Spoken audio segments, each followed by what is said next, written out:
Hey, what's up guys? This is Anthony from Anthony's Customs, and for this review, we are looking at NECA's Terminator 2 Power Arm Terminator with spike arm and grabbing claw. Boy, is this a throwback to the 90s, and that's exactly what it's supposed to be. This is part of their Keller line, and I really appreciate this one from a personal level, just because this particular original figure was one of my absolute favorites as a kid, so it's really fun to have it back again, and they did a really good job in most ways, but there is a but.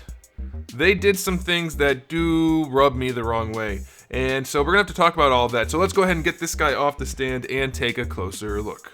This guy stands just shy of 18.5 centimeters, which makes him just about 7.25 inches, and at first glance this guy is the spitting image. Spitting image? Is that the right saying? Whatever. It looks just like the original one. They did a good job with the pink and then the black and everything. This is basically a complete repaint other than the arm. And so that's kind of where we're going to get into some problems, but I'll save that for the accessory section of the review. As far as aesthetics go, it's as we expected. They did a really good job. There's some dry brushing throughout on the main clothes. There's all the little details painted, like the zippers and the buckles and things. The arm is just basic dry brushing, silver over black, but that's fine. They did a good job with the Arnold head. It's maybe not the strongest paint job we've seen, it because that eye just looks a little weird, his real eye, but that's minuscule. It's nothing. They did a really good job with the T-800 poking through underneath. Very nice. Love it. Looks very good. We have the hole on the back. Very, very nicely done all around for the aesthetics. This guy gets, I'm going to give him an 8.5 to 9 out of 10 for the aesthetics. It's very aesthetically pleasing. I like it a whole bunch. But now we have to move on to the accessories, which will actually knock back the aesthetic rating if you count the accessories, which I'm not going to do, but you can consider that for yourself.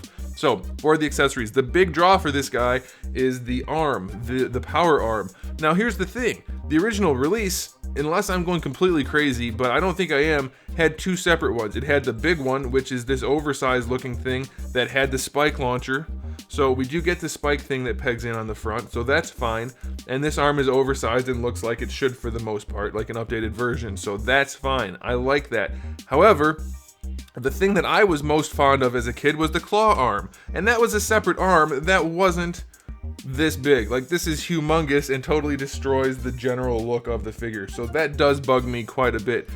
We do have our elbow hinge in here to kind of hide it a little bit, but having the grabber arm being the same as the other arm and being so grossly oversized, it just feels cheap to me. I mean, most of this figure is already a repaint anyway, so you know they have a little bit of extra budget. They probably could have worked in there another arm, even if it didn't bend.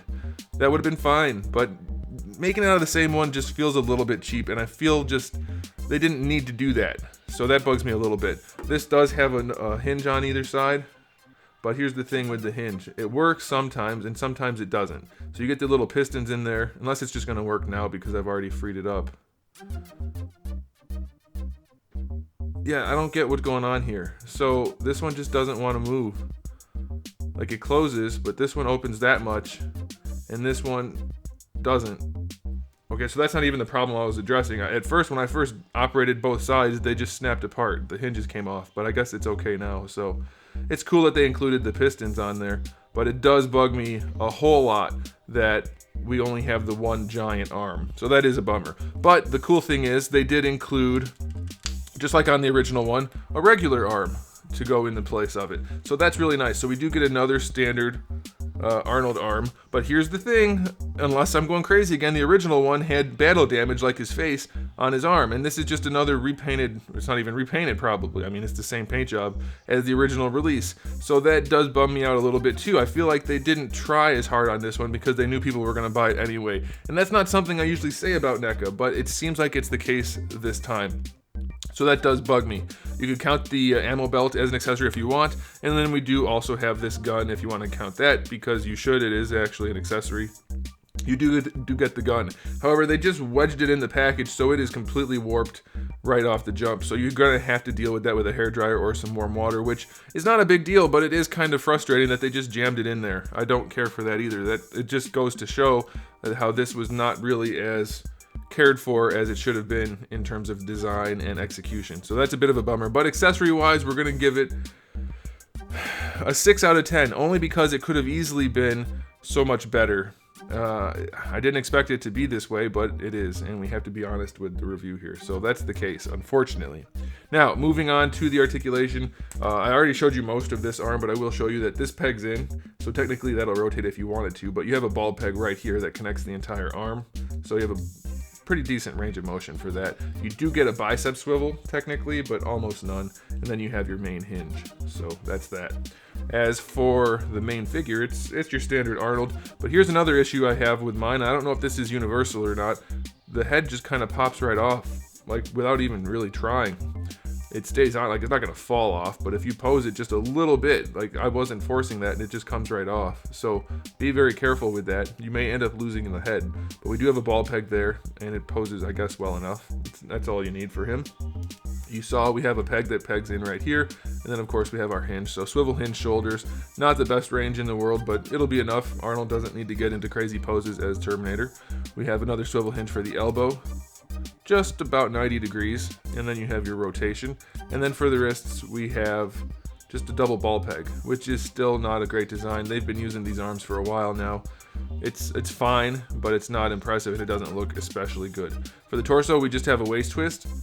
And this kind of bugs me too, because it's sculpted twisted, so you can't pose him head on without his shirt hanging off the front. So if that's squared up, you see a big gap underneath the shirt here. So I don't know, it's time to retire some of these parts, I think so. I guess technically you could remove the jacket if you wanted to just have the pink vest. That'd be okay. For the hips, we have ball hinge hips, so that's fine. Full range going out to the side, really well executed. Going forward, not too much hassle. You have to do a little bit of flexing of the crotch piece, but you'll be able to put them in a decent pose, no problem at all. They do go back a little bit. Thigh swivel is in there. This leg still has an extra swivel here and an extra swivel down here. It's not a good thing, especially on this one because it's gappy. But it's not a bad thing either necessarily for it, so I guess we'll just let that go. For the knees, it's another swivel hinge, just shy of 90 degrees with the rotation again if you need that. And then for the ankle, it's just a ball peg, which is fairly functional. So articulation-wise on this guy, it's 6 out of 10. It's not particularly well articulated. It's good enough. It'll get the job done. I personally am not going to mind it, but I know some of you will, so that's why I have to provide you the information, and you can decide if you care about it or not. For me, all I care about is the fact that it's the pink-vested Terminator, and I'm going to be very happy to have it. I think, and I hate to say this because you guys know how I feel about NECA, they generally do what's best for the product. I feel like this one was a cash grab. They did very little in terms of actually showing us that they cared about the release. Okay, so final verdict. I guess I'm gonna give it.